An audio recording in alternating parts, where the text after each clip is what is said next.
25 ఏళ్ల క్రితం ఒక కుర్రాడు అది చేసిన దగ్గర నుంచి నేను వెనక్కి తిరిగి చూసుకోలేదు. ఈ అవకాశం నాకు రావడానికి మెయిన్ గా కారణం ఆల్మోస్ట్ 30 ఇయర్స్ పరిచయం. ఆయనలో ఉన్న ప్రత్యేకత చెప్పాలి సార్. ఇంత ఆనందమైన సిచ్యువేషన్ లో కొంచెం బాధ కూడా ఉంది. ఈరోజు ఈ వేదిక సక్సెస్ మీట్కి, కానిస్టేబుల్ కనకం సక్సెస్ మీట్కి నిర్మించబడ్డ వేదిక. I'm really thrilled.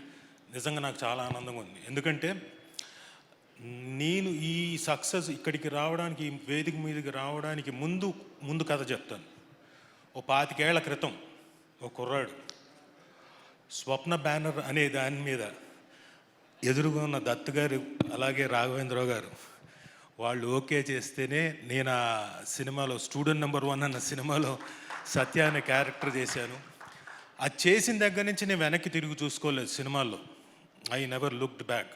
నా మొత్తం సినిమా కెరీర్ అంతా అక్కడి నుంచే స్టార్ట్ అయింది. అప్పటిదాకా సీరియల్స్లో బాగా బిజీగా ఉండేవాడిని. రాఘవేంద్రరావు గారి సీరియల్లో మా ఆర్కేలో అసలు డైలీ అక్కడే ఉండేవాళ్ళం మేము, శాంతినివాసం. అలాంటిది అక్కడి నుంచి సినిమాల్లోకి వచ్చేసాను. సో అక్కడి నుంచి ఈరోజు 25 ఏళ్ళు దాటేసిన తర్వాత పెద్దలు వాళ్ళిద్దరు ముందు ఒక సక్సెస్, ఇక్కడ ఒక కానిస్టేబుల్ కనకం అనేది సక్సెస్ నేను ఎంజాయ్ చేస్తున్నా అంటే నిజంగా I'm feeling enthralled. Thank you ETV Win, and thank you sir. మీ ముందు ఇలా నేను I'm very very happy. And ఈ అవకాశం నాకు రావడానికి మెయిన్గా కారణం అదే. మళ్ళీ స్టూడెంట్ నెంబర్ 1లోనే మా సాయిబాబా గారు నన్ను ఎప్పుడు రాజా బయలుదేరావా, వచ్చావా, త్వరగా రావయ్యా అని చెప్పేసి ఎప్పటికప్పుడు లొకేషన్లో ఉండి అప్పుడు ఎలా పిలిచారో ఈ పర్టికులర్ కానిస్టేబుల్ కనకానికి కూడా అదే పిలుపు, రాజా అని చక్కగా ఆ పిలుపులోనే ఆనందం. అంటే అదొక ఫ్యామిలీ కైండ్ ఆఫ్, బాగా ఆత్మీయులు దగ్గరగా ఉన్నవాళ్ళు పిలుస్తుంటారు నన్ను. సో సాయిబాబా గారు థ్యాంక్ యూ వెరీ మచ్. అలాగే మా హేమంత్, ఆయనతోటి కూడా నాకు ఆల్మోస్ట్ 30 ఇయర్స్ పరిచయం. అది ఎలా అంటే వెనక ఈటీవీ ఉంది కదండి, ఈటీవీ 30 ఏళ్ళు మొన్న ఈ మధ్యనే సెలబ్రేషన్స్ జరుపుకున్నాం.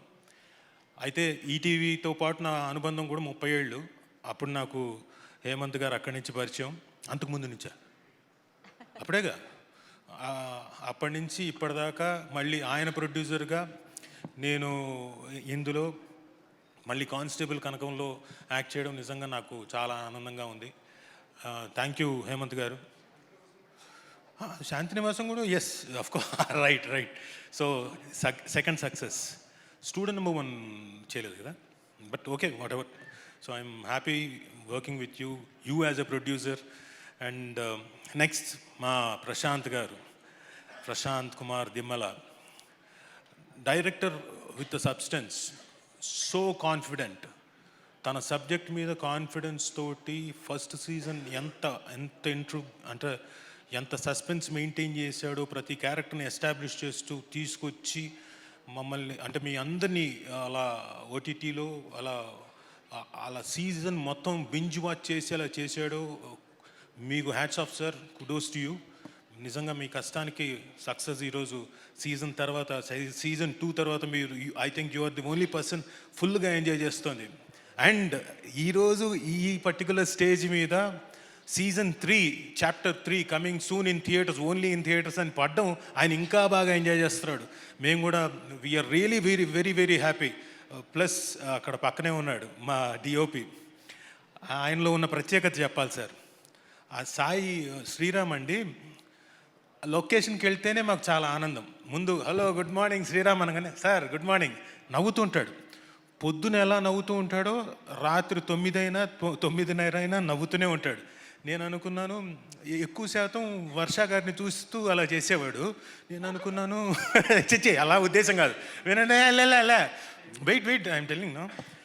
నేను అనుకున్నాను ఆవిడ పెళ్ళైపోయింది ఆయనకి.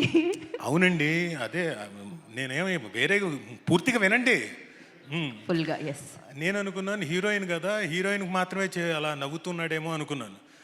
ఒక 2 days తర్వాత నేను కూడా వెళ్ళి హలో మిస్టర్ శ్రీరామ్ అంటే sir good morning sir, hello sir, అదే సార్ అని చెప్పేసి అన్నాడు. సేమ్ నాకు కూడా అదే ట్రీట్మెంట్ ఇచ్చాడు.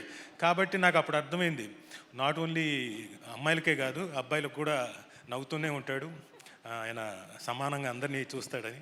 అండ్ ఫెంటాస్టిక్ విజువల్స్ మీది. అండ్ మీకు రాబోయేది ఇంకా ఛాలెంజ్, పెద్ద ఛాలెంజ్ ముందుంది. నిజంగా చాలా ఆనందంగా ఉంది సార్ ఆ కాల్ ఘాట్ అండ్ ఇంకోటి రాబోతుందని. సార్ ఎప్పుడు సార్ డైరెక్టర్ గారు ఎప్పుడు స్టార్ట్ అవుతుంది? అదేంటి అటు ఎటు చూస్తున్నారు? సాయిబాబా గారు వంక. సరే ఓకే, కానీ ఇంత ఆనందమైన సిచ్యువేషన్లో కొంచెం బాధ కూడా ఉంది.